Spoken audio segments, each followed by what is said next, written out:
Thank you, Joy. All right, good morning, everyone. Welcome to our third week in our study of justice from our denomination, American Baptist Church's spring curriculum.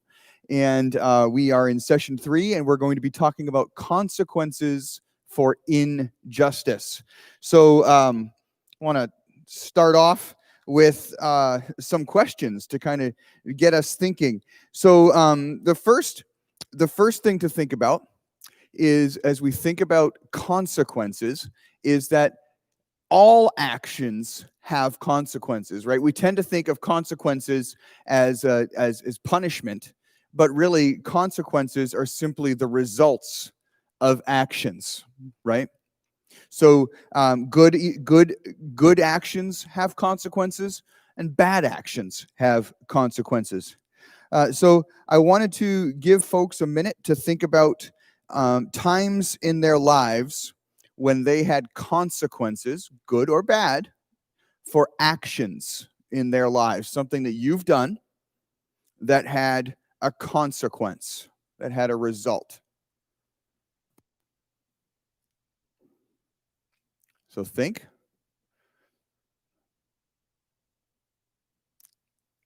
And then, does anybody want to share?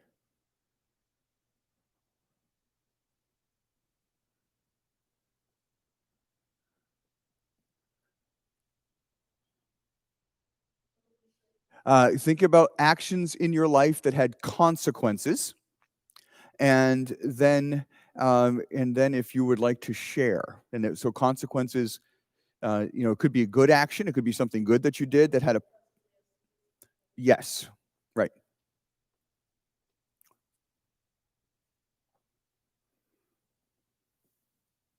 Anyone think of anything? Anybody wish they had more coffee this morning? Well, that's exactly the point, right? Anything we do will have consequences, good or bad.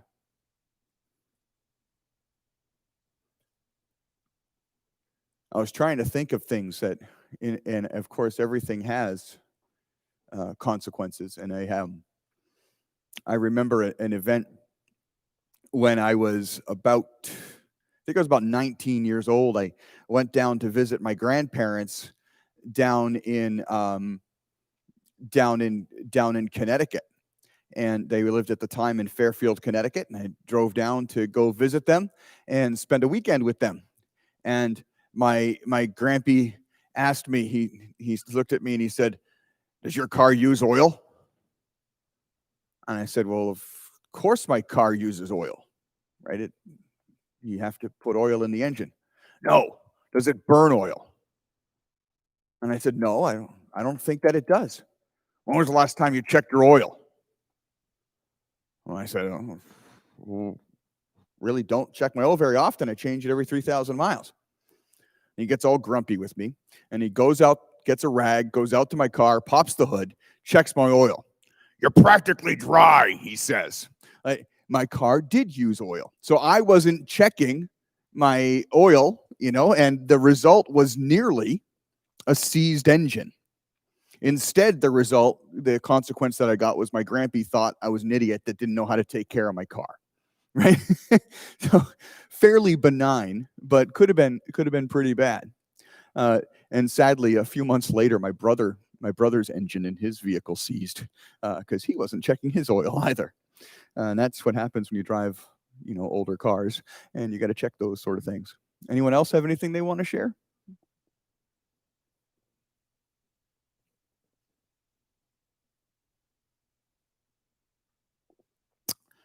All righty, let's journey on.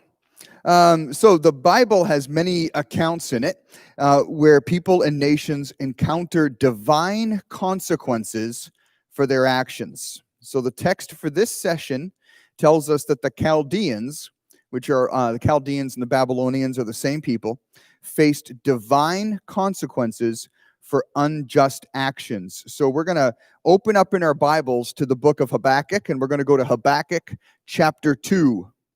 Habakkuk chapter 2.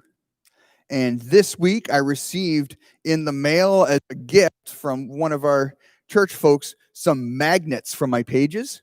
So now not only can I move to the page and place in the Bible even faster, but now my pages won't blow in the wind. And if they do, I mean, it's one heck of a wind, and we should all be careful, I think.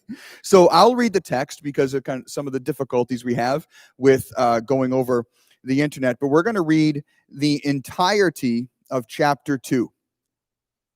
Habakkuk begins at the beginning of chapter 2. He says, I will take my stand at my watchpost and station myself on the tower and look out to see what he will say to me and what I will answer concerning my complaint.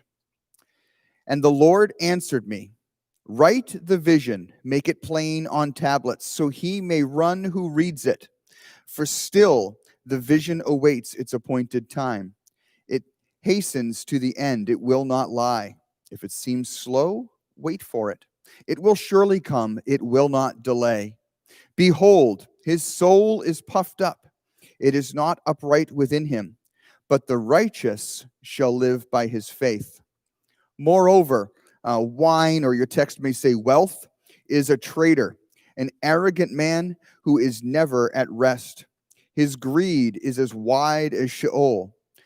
Like death, he has never enough. He gathers for himself all nations and collects as his own all peoples. Shall not all these take up their taunt against him, with scoffing and riddles for him, and say, woe to him who heaps up what is not his own, for how long? And loads himself with pledges. Will not your debtors suddenly arise, and those awake who will make you tremble? Then you will be spoil for them, because you have plundered many nations. All the remnant of the peoples shall plunder you. For the blood of man and violence to the earth, to cities and all who dwell in them. Woe to him who gets evil gain for his house, to set his nest on high, to be safe from the reach of harm. You have devised shame for your house by cutting off many peoples. You have forfeited your life. For the stone will cry out from the wall, and the beam from the woodwork respond.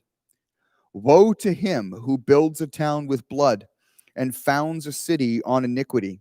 Behold, is it not from the Lord of hosts that people labor merely for fire, and nations weary themselves for nothing? For the earth will be filled with the knowledge of the glory of the Lord, as the waters cover the sea. Woe to him who makes his neighbors drink. You pour out your wrath and make them drunk, in order to gaze at their nakedness. You will have your fill of shame instead of glory. Drink yourself and show your uncircumcision.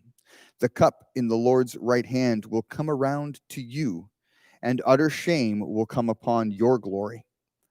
The violence done to Lebanon will overwhelm you, as will the destruction of the beasts that terrify them. For the blood of man and violence to the earth, to cities and all who dwell in them. What profit is an idol when its maker has shaped it, a metal image, a teacher of lies?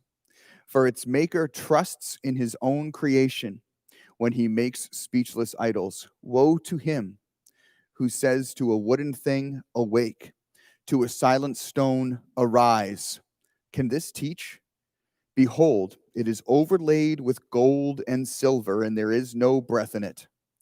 But the Lord is in his holy temple. Let all the earth keep silence before him. All right, pretty long chunk of scripture. And as you look at that, did you see a repeated pair of words? Or a repeated word? It wasn't really a pair of words, but did you see a repeated word? Woe, okay? Woe in this chapter, these woes stand as kind of markers for us. Each woe marks a different section where a different sin is mentioned, a different action, something that people are doing that is wrong that is going to bring God's judgment. So you get the woe statement, with the exception of the last one. The woe comes in the middle, but generally the woe comes first, tells you what is wrong, tells you what the result of that is going to be, and that's going to be a God-ordained result. Just like the Chaldeans, remember as we looked at Habakkuk before, the Chaldeans are going to be used as judgment upon the people of Judah. The Chaldeans are coming to bring judgment that is deserved for the unrighteousness of God's people. But the Chaldeans themselves are unrighteous. And so God is also going to bring judgment eventually upon them. God's judgments upon us are very rarely merely supernatural or merely spiritual, right? There are physical ramifications. There are physical, actual things that happen. And so those things happen in the real world, often carried out by real events, by people around us or things around us that seem no more righteous maybe than we are. But those things do come. God uses real events, real things in the world, real people to bring judgment upon folks who are dwelling in sin. So I want to take a few minutes just to think about the injustices that are mentioned in this text. So there are 5, if I counted correctly, and my memory is serving correctly, there are 5 woes that are listed. Not all of them are injustices. Okay, like the last woe that gets mentioned is idolatry. That's not really a social injustice. But some of these things that are mentioned in here are social injustices. Okay, wait. 1, 2, 3, 4, 5.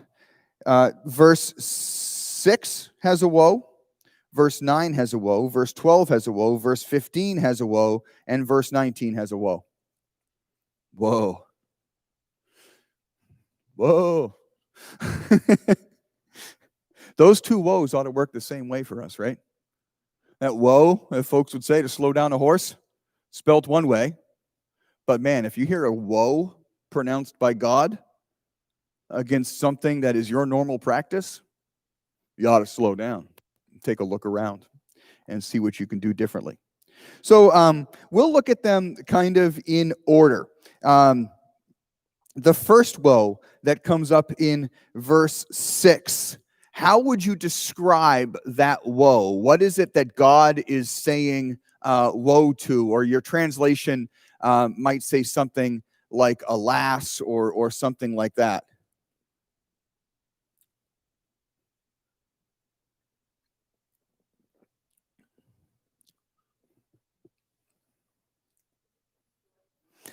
You could say extortion. Yeah, some folks have described it that way, as extortion. The word that gets used here is plunder, right? That the Chaldeans, they go in, when they take over a place, they sack it. They go in and they take stuff that is not their own, which is really what extortion is, right? And but it just kind of encompasses this whole sense of taking what is not yours, what you do not have a right to, and making it your own. And so what are the things that get stated in here about consequences? Well, actually, before we do that, let's talk about 21st century extortion.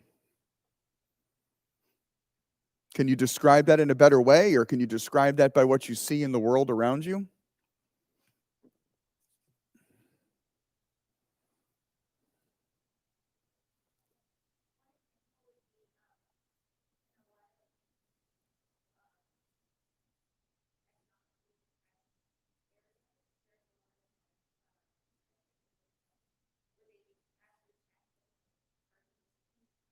Mm-hmm. Yep. In many places, low-income places, you can find a lot of things that take advantage of the poor financially. So you'll have people that won't have a bank account. They don't have a bank account. For whatever reason, they don't have a bank account. And you can go to these businesses that will cash your check for you. And they will charge you a fee to cash your check. So people that are already barely scraping by have more taken from them. That money is extorted from them. It's taken from them so that they have even less in order to do what would be done for free for them had they a bank account. Now, granted, the banks have their own charges and etc. But if the person were able to maintain the savings account or the account at a certain level or whatever, those fees might not be charged them. And also sometimes the banks are not in those areas, in those depressed areas, those places, maybe high crime areas. They're not there. And so it's too far for people to walk, or public transportation is not handy or whatever. And so they get charged those kinds of fees or extorted for that service, which is not a service. Anyone else?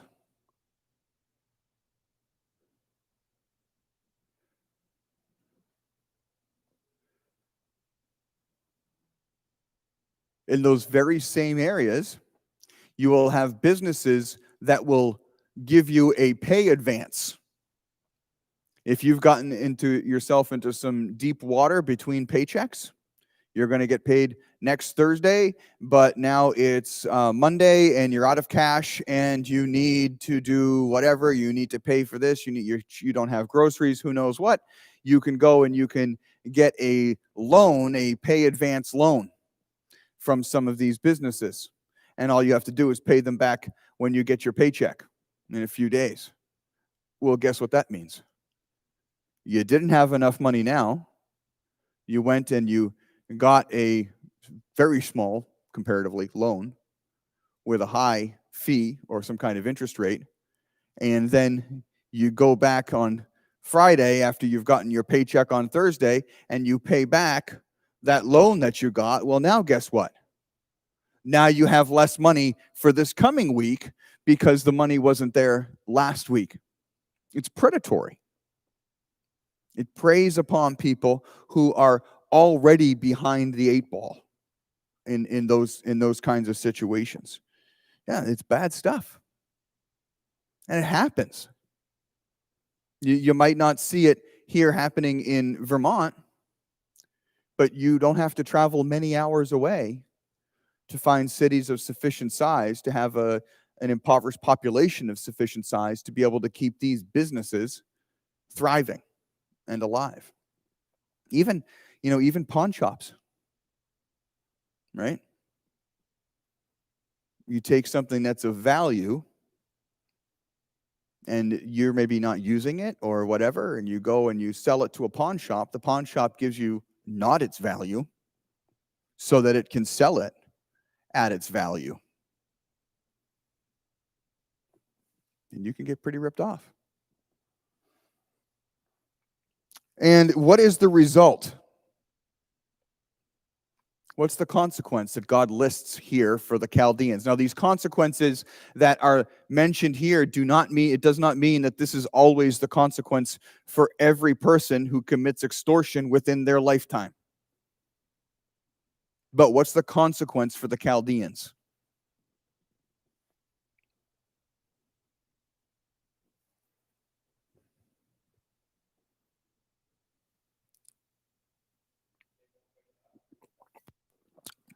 Where do you see, what verse is that one?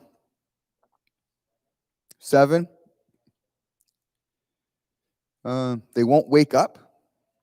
Is this what yours?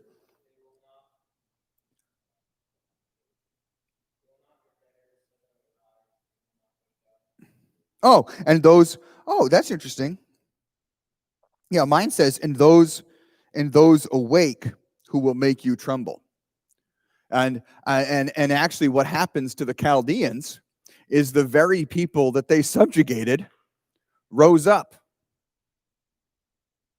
and subjugated them, and then the Medes and the Persians came in and took over everything that had been the Babylonians' territory. And one nation is, in these instances, the Babylonians did exactly the same thing to the Assyrians. And the Assyrians did that to the Mesopotamian leaders that led before them, empires that led before them. And after the Persians come the Greeks, and after the Greeks come the Romans, and it's it happens over and over again. And look what the whole idea is that you go and you take spoil from people, right? You plunder, you extort, you take what is not your own. And God says, will not your debtors suddenly arise? Right? Won't they stand up? And they are going to make you tremble. Then you will be spoil for them. Do you want to build your life on extorting people? Ultimately, you yourself will, in one way or another, find yourself being extorted, being plundered. All right, let's take a look at the second woe. It's kind of similar to the first woe, and it can be found in verse 9. Anybody want to try to describe that?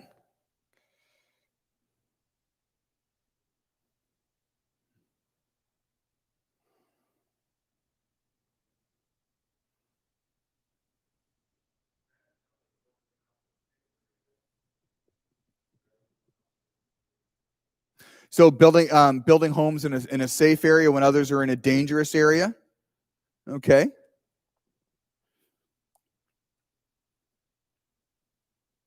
Right, because he sets his house on a nest on high to be safe from the reach of harm.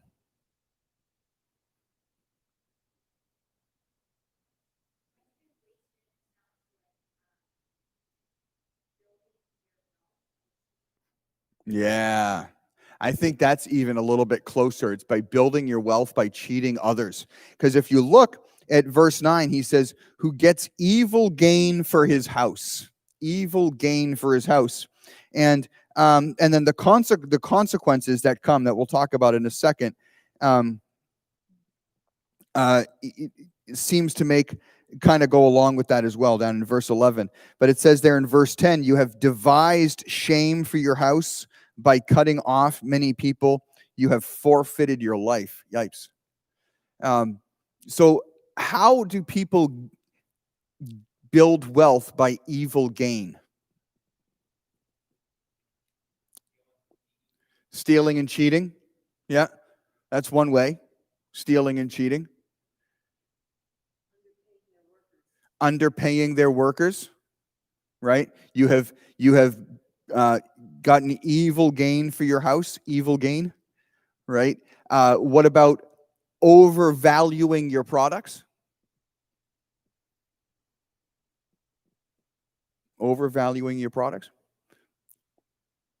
Same thing happens, we just talked about that a lot of these things get foisted on the poor because the poor don't have as many options as those who are not poor. People in urban settings, we think about, boy, it's nice to go down to Massachusetts or go to here or go to there, where there are all these malls that you can go shopping at and you can check out all these different malls. Well, if you're in a sufficiently wealthy area, you might have these malls for options. But if you move to a more densely populated area, a lower income bracket area, a poor area, those options go away. Those malls might be only a few minutes away by driving. But if you don't have a car and you don't have public transportation, getting to those places where those options exist is an impossibility. You could be very close to a mall, but separated by a highway that goes between you. And it's a 2-mile walk in that direction to get to an overpass, and it's a mile walk in that direction to get to an overpass. And then you cross under or over the highway or whatever you do, and then you have another mile to walk up to the mall. And can you really go shopping and buy the things that you need when you have a 3 or a 4-mile walk to get back home? Not really, in the hot sun. So what do? You go to the nearby shop that has things of lower value with a higher price, and you once again find yourself getting extorted. And folks building wealth on dishonest gain because they provide a convenience, maybe? We call it a convenience. Don't you hate it when you go to buy something online and you get charged a convenience fee? If I'm getting charged for it, it's not a convenience fee, right? Drives me crazy. Imagine, though, that it's not for things that you might want, the extras in your life that you get charged a convenience fee for, but it's for the things you absolutely need. You cannot get by without, and you get charged a convenience fee. Yeah, Hillary. I'm sorry? Sure it does. Yeah.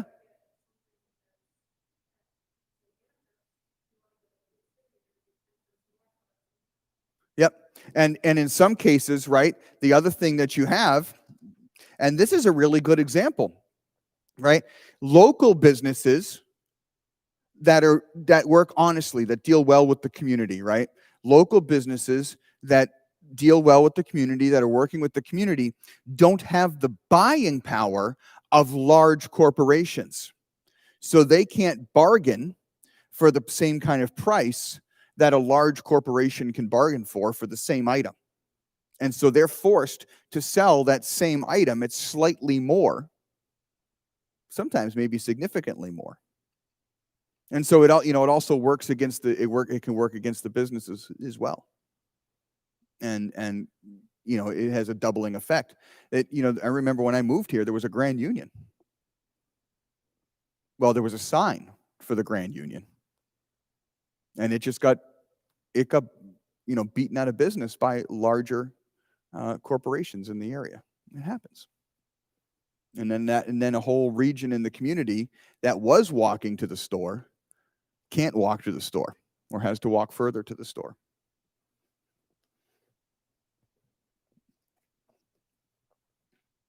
And what are the results that are going to happen?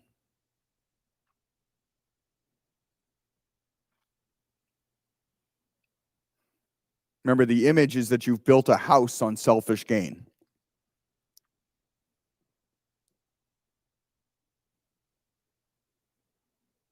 Did I hear a mumble? It all falls apart. Thank you, Roxana. Everything sounds like a mumble to me with the masks. I'm really sorry. Out of Cain. No, it's perfect, right? This is exactly what he says in verse 11. For the stone will cry out from the wall, and the beam from the woodwork respond. If you have built your house on selfish gain, ultimately the things you build a house with will testify against you. In the ancient world, you built a house with stone and you built a house with wood. And that's what you did. Those very things will cry out against you. And now the third woe is also a social justice issue. There in verse 12. How would you like to describe that?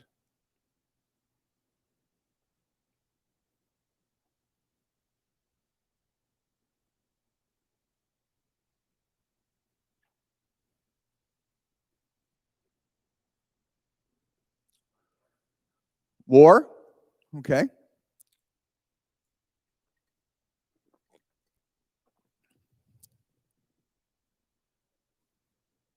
Sorry?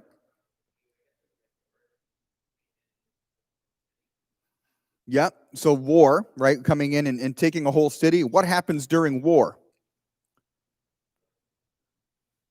Bloodshed, right? Violence. And cruelty. Things of that nature.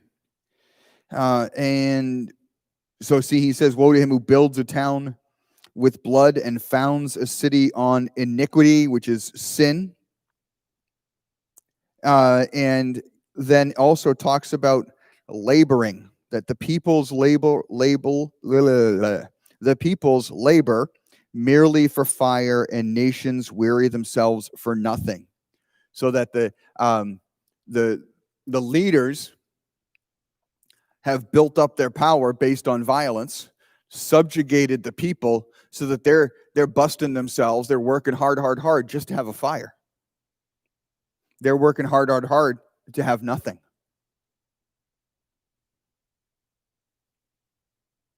We talked about people underpaying their workers, but let's talk about cruelty. Let's talk about violence.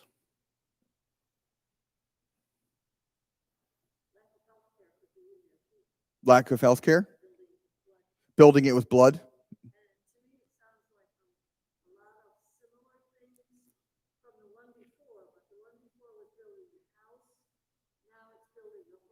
It expanded out from from house to city, and lack of medical care and things like that, right? Was there a comment on?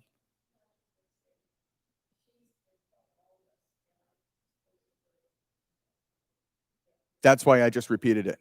Yeah, I summarized what she's saying. I shorten it. So I said she talked about building a whole nation or a whole city. I beg your pardon, building a whole city or town, whereas the previous one is about building a house. So it's intensified it in some ways. She talked about in modern parlance, like a lack of health care, talking about building it upon blood. And I think did I nail all? Did I miss anything? I don't know either. It's been so long now. It didn't make it all the way into my short memory. Thank you. And what was the comment online, Joy? Nice. Organized crime in the drug trade, right? And where do you find organized crime in the drug trade hitting? In no small part upon the poor. And what did you say? More prevalent in cities, but I guess we can, same Albans, we call it a city, right? But we have drug crime here. There's organized crime working in our city. It's organized. And so certainly you find it in cities, but once again, it's also something that in many ways happens in an impoverished community and works to hold them down.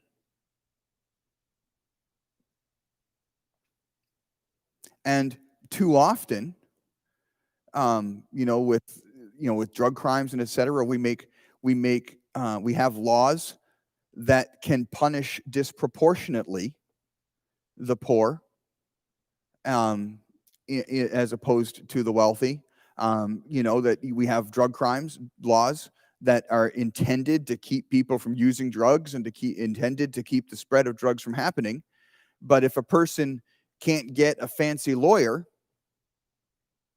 they have a harder time not getting a maximum sentence. Whereas if somebody can get a fancy lawyer, they tend to walk or have or a more minimum sentence for a crime. And so it's something that also, unfortunately, intended for good purposes, disproportionately punishes disproportionately punishes the poor and the needy. And in those places where there is organized crime, they disproportionately keep their thumb on the poor and the needy, cause them to live in fear. It's bad. Do you notice all these things that we talked about? And I don't think we would disagree that those who need the most help instead receive the most hindrances to get out of their situation. It's awful. Really awful. So as we look at this issue of violence, building a town with blood, a city with iniquity, people laboring for nothing? We talked about the people not getting paid well for their job.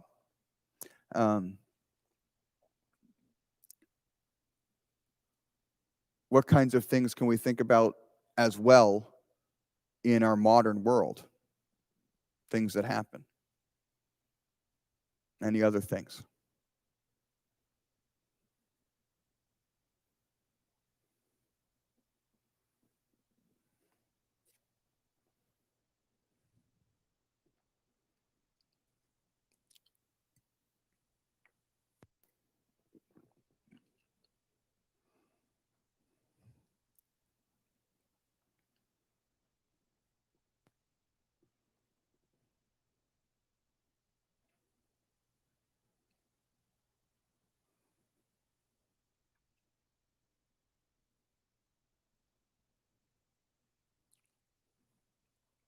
How about as we think about social injustices, can you think of any that go beyond these three things that we've looked at in the text?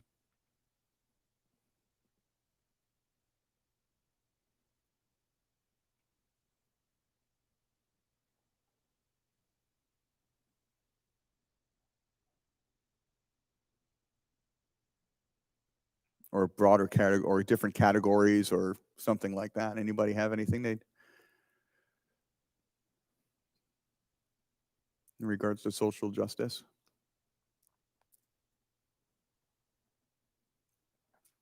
The other two that get mentioned here in Habakkuk chapter 2, the other two woes. The next one is he writes about the person who makes his neighbors drink and pours out wrath to make them drunk.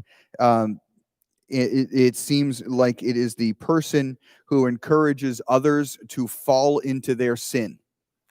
You encourage others to sin along with you, so that you can take advantage and enjoy their sinning as well. And man, you could throw that in, into the drug trade, and issues like that, excessive partying, any kind of sin.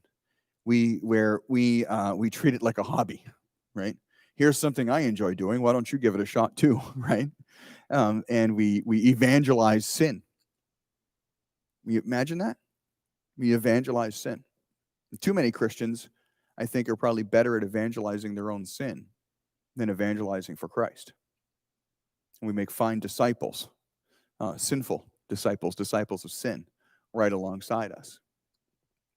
And so that's that one. And then the last one is the only one where the woe comes up in the middle, and that's about idolatry.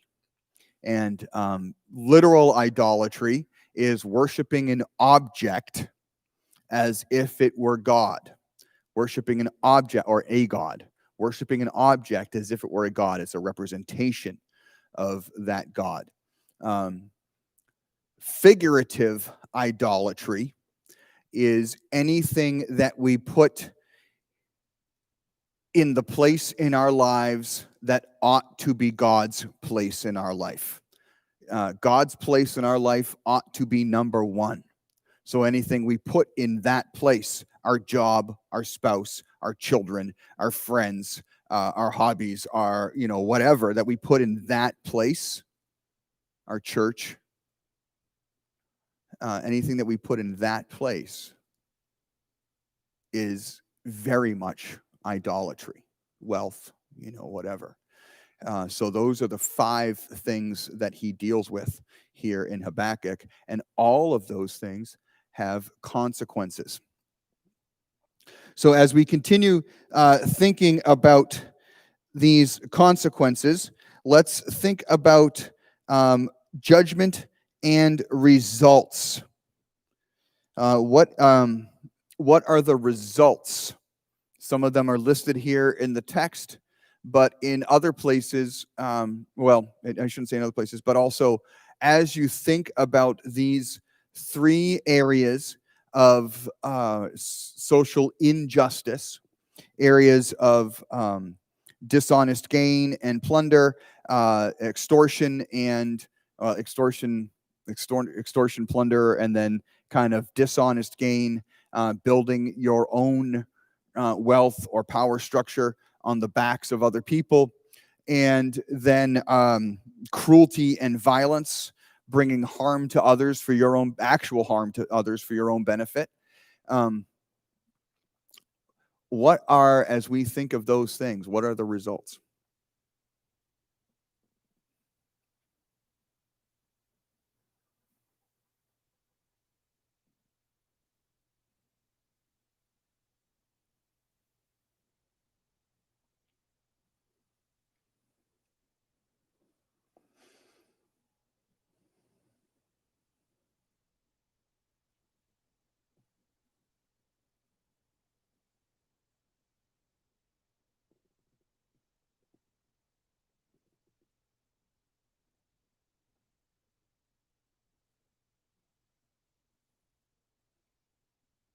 If you have a nation or an area, consider, let's just make up in your mind a fictitious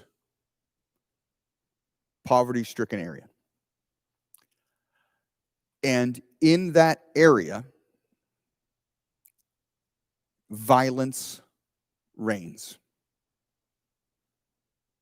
You hold people under your thumb by violence. How does somebody get out of there?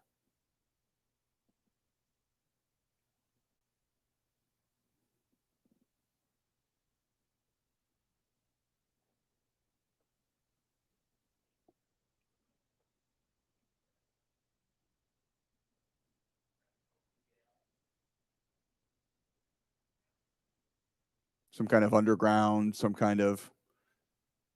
You know what I was thinking? The only way to get out is to yourself be violent. For yourself to be violent. That if you live in a place that builds its wealth upon the destruction of others, the only way for yourself to build wealth is upon the destruction of others. If unrighteousness is the rule of the day, then people find themselves committing unrighteousness in order to get a breath of fresh air. A nation that has built itself, or a people or a place that has built itself upon evil, is simply going to beget more evil. So in that kind of situation, what's the call of the church?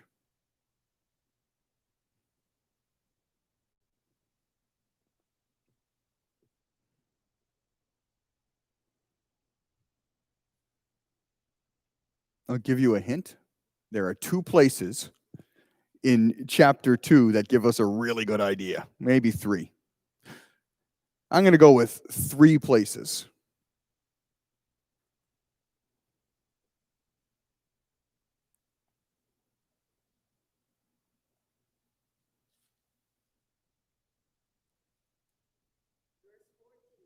Good. Verse 14. Why? Read verse 4. Well, I'll read verse 14 so that folks online can hear it. For the earth will be filled with the knowledge of the glory of the Lord as the waters cover the sea. The earth will be filled with the knowledge of the glory of the Lord as the waters cover the sea. So, Janice, tell us why.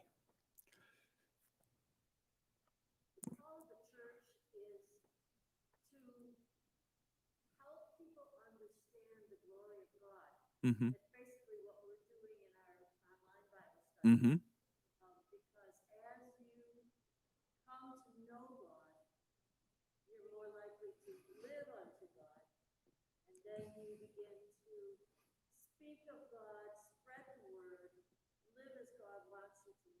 Right. Great. Okay, so the responsibility of the church, and these are not in any particular order, they're just going to be in the order that we spot them in the text.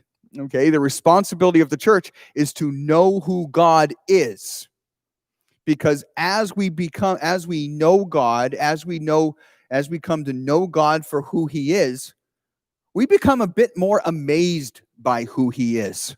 And as we become more amazed by who he is, we begin to become more excited about who God is and have a greater desire to share that with others. Which means that we share the knowledge of who God is, the knowledge of the glory of the Lord. So, Jesus says you are the light of the world. You are a city on the hill. You are the salt of the earth, right? It is the responsibility of the church to give direction to people. It's what the cities on the hill did, right? When you were traveling in the deserts in the ancient world, you were looking for the light that was in the direction that you wanted to go. You're following the stars, but you're looking for that light in that city that you're headed to. Give direction. And we're the salt of the earth. It's salt. Jesus even says in that text, if salt loses its saltiness, what good is it? You throw it out and you trample it on the ground. It's not salt anymore. Salt has two purposes in the ancient world. Its greater purpose is as a preservative. It keeps your stuff from going bad. The church, God's people, are supposed to be a preservative in our communities. We keep the communities from going bad. If a community is going bad, the church isn't doing its job. The second function of salt is it can bring out flavors. It can provide a zest, as it were. So first, we preserve our communities. We keep our communities from going bad. But we also, one of the responsibilities of the church is to bring the joy of life. Bring flavor to life. Churches ought not to be filled with grumpy, no fun people. I don't want to hang around with grumpy, no fun people. I want to hang around with happy, fun people. The church ought to be a place of exciting people because we know the most exciting person, God. It's pretty awesome. Okay, so the first thing we have is that bringing the knowledge of the glory of God. Does anybody see another thing in the text that is the responsibility of the church?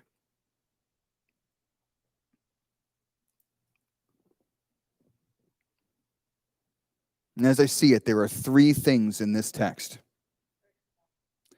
Verse 20, boom, great, Deb. Verse 20 says, "But the Lord is in his holy temple. Let all the earth keep silence before him." All right, really cool fact about both of the ancient languages that I know. I have Hebrew and I have Greek, and in both of those languages, the word for temple and the word for palace are the same word. They're the same word. And that word, I beg your pardon, only in Hebrew. They take it back. Only in Hebrew. I just had a vocabulary word come to me. So in Hebrew, the word for palace and the word for temple are the same word. This is a Hebrew text. This matters here. When he says that the Lord is in his holy temple, we use the word temple whenever we speak about God because, it's a temple. But that word in the Hebrew mindset would mean God is in his palace. God is on his throne. God is in his place of authority. It is holy. It is set apart. It is his alone. Really, really awesome stuff about God's authority in the face of all this injustice. And what's the instruction? Let all the earth keep silence before him. The second thing, again, in no particular order, that the church must do is have eyes focused on the reality of who God is and eyes focused upon God. And by the way, this is going to seem in contrast with the next thing when we find it. Have eyes focused upon who God is. The ultimate reality, the ultimate truth, as injustice goes around us like crazy, is that our God is still in control. Our God is in control. The things that we see happening in our culture, the things that in some ways perhaps our culture has allowed to flourish or has encouraged, either intentionally or unintentionally, God is still in control in the face of those things. Yes, Janice? The idea of silence also to me portrays respect and submission. Yes. Respect and submission. Respect and submission. And where I was going to go with, we are waiting for God's work, right?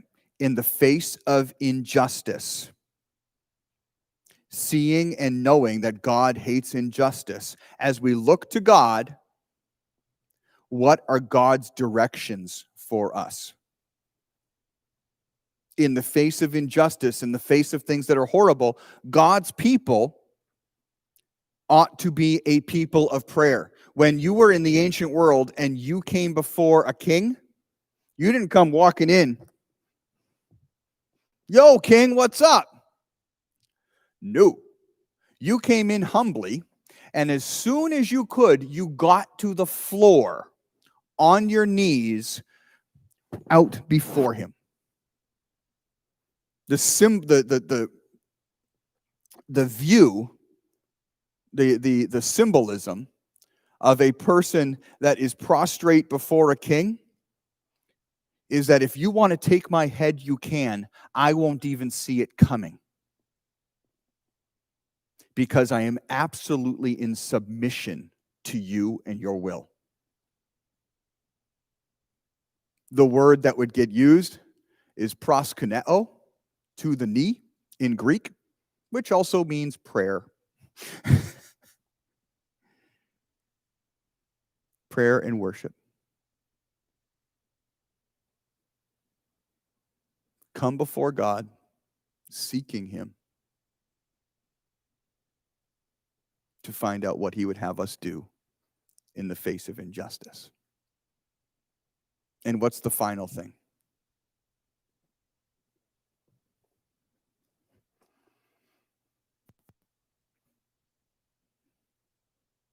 Jen, you have an idea? Verse what? Verses 2 and 3, and I would say even verse 1. It's a little bit long, okay? The first couple of verses tell us what we ought to do. Number 1, he says where really it's kind of sort of all one thing. In verse 1, Habakkuk says, "I will take my stand at my watchpost, and station myself on the tower, and look out to see what he will say to me." It wraps up perfectly. It bookends so nicely with verse 20. God's people are not called to walk through this world looking down at the ground or staring at our belly buttons or being only concerned with ourselves and our needs. That is a very Western and very unbiblical mode of Christianity. To be only concerned with my own salvation, with my own walk with Christ, with my identity in Christ. I've talked to you before about that Beatles song, right? On the Let It Be album, "I, Me, Mine." And it is just a testimony to how foolish our culture can be, that people can get so wealthy on stuff like this. Listen to it, the whole song. "I, me, me, mine. I, me, me, mine. I, me, me, mine." That's the whole song. Minutes with a blues riff. That is Western Christianity. That is not biblical Christianity. To stand only looking at ourselves, our own families, our own church, no. We need to be looking out. So even as we're looking to God, "God, what is your direction? What do I see? What do I see?" And then God gives a direction for Habakkuk to write out the words of this vision. This is so cool. Make it on plain tablets so that he may run who reads it. And the interpretation of this is kind of funny. There are two interpretations. Either write it out plain, and the idea is that it's you write it out in very simple letters, really big, so that if somebody was running by, they would be able to read it, that it's like a billboard. The other interpretation is that it's simple, so that a person could remember it, and they could run from place to place and repeat it. So this idea is that we are on the lookout for what needs to be done. Don't make it complicated. Do what needs to be done. And I think those are three pretty good guidelines, right? We want to be looking at the world around us and seeing where injustice is, seeing where need is, and be ready with a response.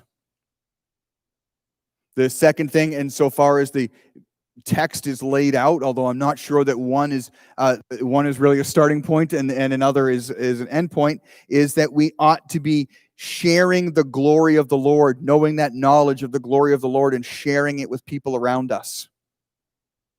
One of the ways that the church hamstrings itself and has hamstrung itself for quite some time, well over a century, is we either teach the good news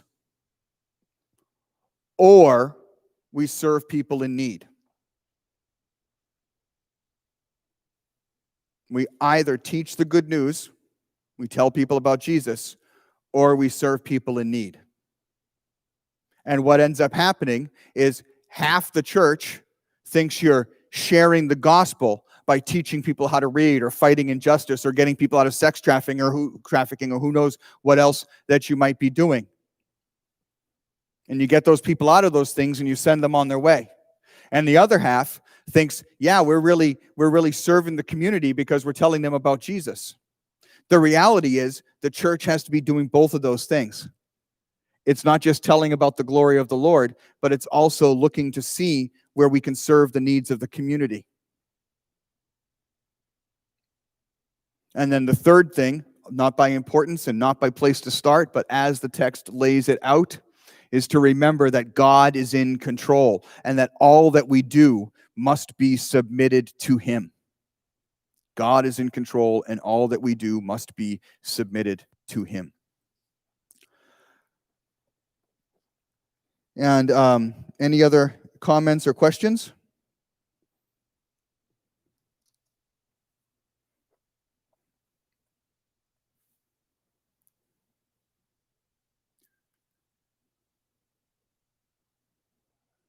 Got something there? Oh.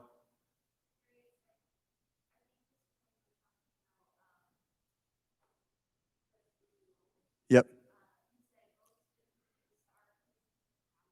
Yes. Right. Yep. Carrie had commented early on, and we're sorry we missed it, that all of these woes are about people in positions of power, and there's always somebody more powerful than you. And that's ultimately how the consequences got laid out in history, is that as Babylon declined in power, somebody else rose in power and was able to come in. And then, of course, the Medes and the Persians and the Greeks, and the same kind of thing, just over and over again. Here's where we're going to finish today. Take a peek at verse 17 in chapter 3.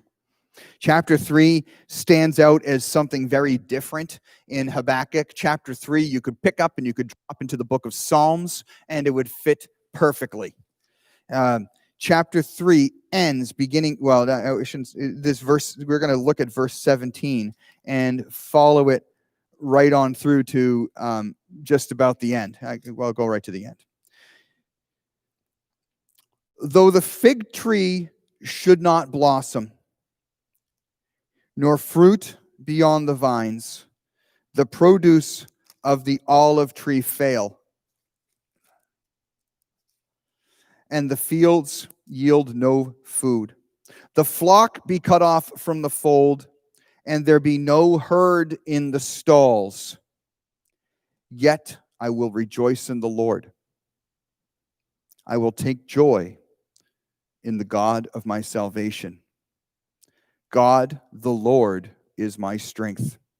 He makes my feet like the deer's. He makes me tread on my high places. And then it finishes with, to the choir master with stringed instruments. And chapter 3 was intended to be sung. A song. So do you get that? Though the fig tree should not blossom, nor fruit be on the vines, the produce of the olive fail, and the fields yield no food. The flock be cut off from the fold, and there be no herd in the stalls. Yet I will rejoice in the Lord. I will take joy in the God of my salvation. God, the Lord, is my strength. He makes my feet like the deer's and makes me tread on my high places. What's Habakkuk saying?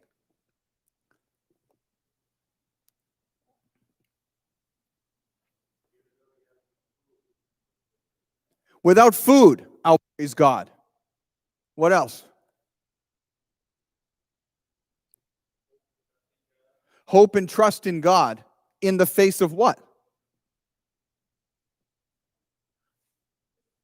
Despair, disaster, right? Which would bring despair, right? I mean, he's literally like, yeah, if there's no fruit on the trees and the flocks and the herds are gone,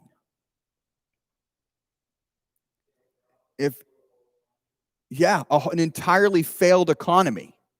If everything falls apart, God, I'm still going to trust in you. Nothing's going to change that. Great parallel, book of Daniel, Shadrach, Meshach, and Abednego in the fiery furnace, right? King Nebuchadnezzar sets up this whole thing where they're going to play all these instruments, and anytime those instruments are prayed, you have to bow down to this image that Nebuchadnezzar made and worship it. Shadrach, Meshach, and Abednego say, no, not gonna. Nebuchadnezzar says anybody who does not worship this image is going to be thrown in the fiery furnace. I don't know what other way a furnace is but fiery, but it's intensification, right? It intensifies the whole thing for us.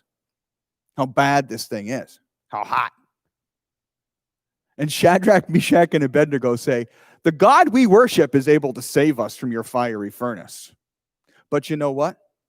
Even if God doesn't save us, even if I knew right now, God says, I'm not saving you from that fiery furnace. Even if I knew that, I'm still not worshiping your dumb idol. And Nebuchadnezzar gets so angry that he has them heat that fiery furnace up as hot as they possibly can, far hotter than is safe. It's so hot that when they throw Shadrach, Meshach, and Abednego into the furnace, the guy that throws them in dies from the heat. But Shadrach, Meshach, and Abednego do not die.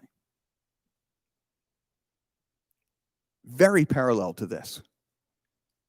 Even if you throw me in the fiery furnace and God doesn't rescue me, I'm not worshiping your dumb idol.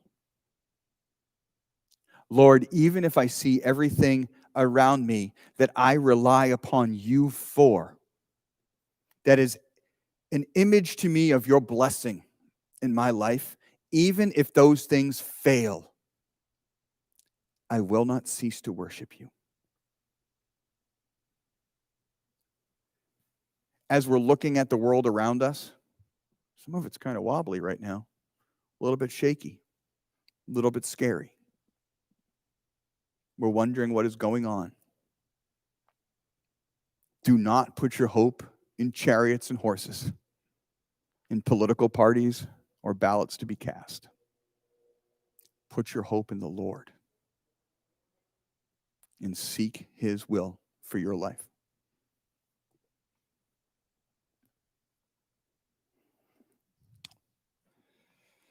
All right.